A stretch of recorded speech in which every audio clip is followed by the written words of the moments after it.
New developments in the case of the deadly parade crash in Waukesha, Wisconsin. The man accused of mowing down dozens of bystanders and killing 6 people has withdrawn his plea of not guilty by reason of insanity, and he did not issue a new plea this morning. Here's Darrell Brooks entering court last hour. The hearing was initially held to go over jury selection questionnaires, but that was rescheduled to later this month because Brooks says he is suffering from a tooth abscess. Now, before we discuss next steps, let's listen. Court TV's Joylyn Nakran has more on how we got here. It was a holiday celebration that turned into an unthinkable tragedy. A car plowed through bystanders at Waukesha's annual Christmas parade last November, killing 6, including a child, and injuring dozens more. We have established a risk assessment system in Milwaukee County. According to police, the car was driven by this man, Darrell Brooks. At the time of the incident, he was out on bail on a domestic violence offense, one of 2 charges he was facing. Brooks allegedly ran over his ex-girlfriend with the same SUV, breaking her leg. Mr. Brooks is arrested again, and this time it's for a very serious domestic violence offense. His release on a $1,000 bond is raising some challenging questions for Milwaukee District Attorney John Chisholm, who conceded the bail should have been higher because Brooks was considered a, quote, high-risk suspect. She looked at the previous bail, saw that it was $500, and she doubled it. That's it. That's a mistake. That's human error. And it just set in motion a chain of events that resulted in a tragedy.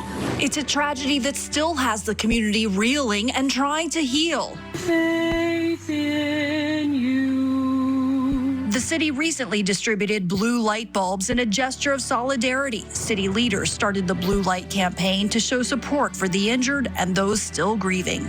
Brooks faces 77 criminal charges, including 6 counts of intentional homicide, 61 counts of recklessly endangering safety, and 6 counts of hit and run, resulting in death. Hate and evil, but it has arrived and it's shown what it can do. But now it's time for love to show how it can heal and be very present.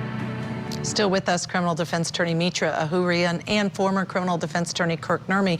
One of the things we've been talking about is just the strict legalities around withdrawing an insanity plea, and yet we know he didn't enter a different kind of plea today. So Kirk, insanity plea, what are some of the reasons that he might have withdrawn that, in your opinion?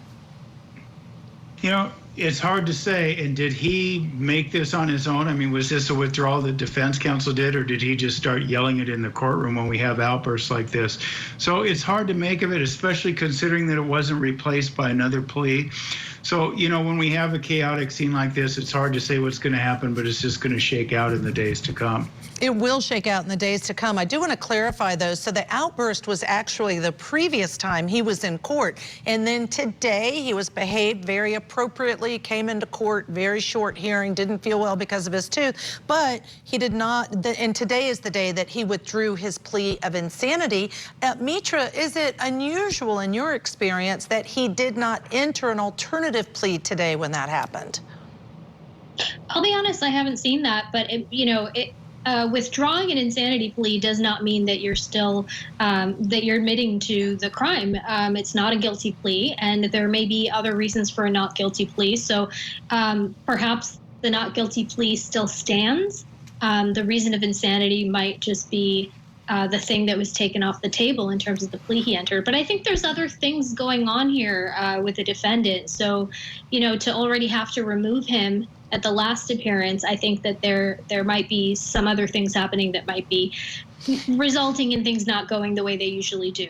And I know that viewers have talked about and wonder, when you have an outburst, how does that factor into an insanity defense or any type of mental impairment? Let's watch that together. And again, it was from the prior court date.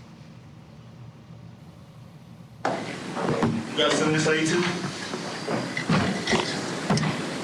Mr. Brooks, the live stream is on. I don't care about no live stream. Just like y'all don't care.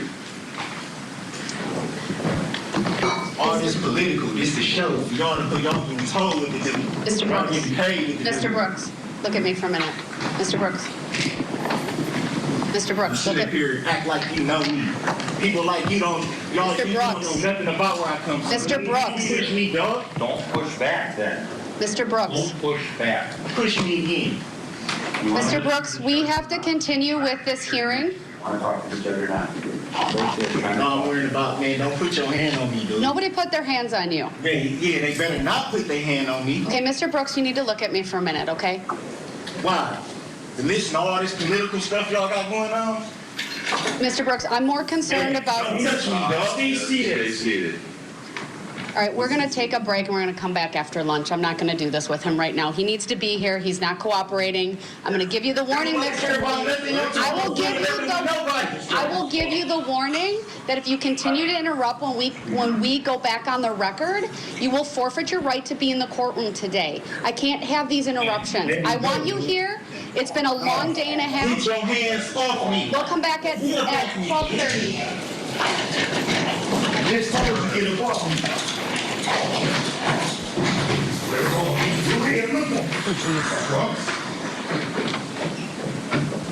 12:30, everyone. Thank you, Judge.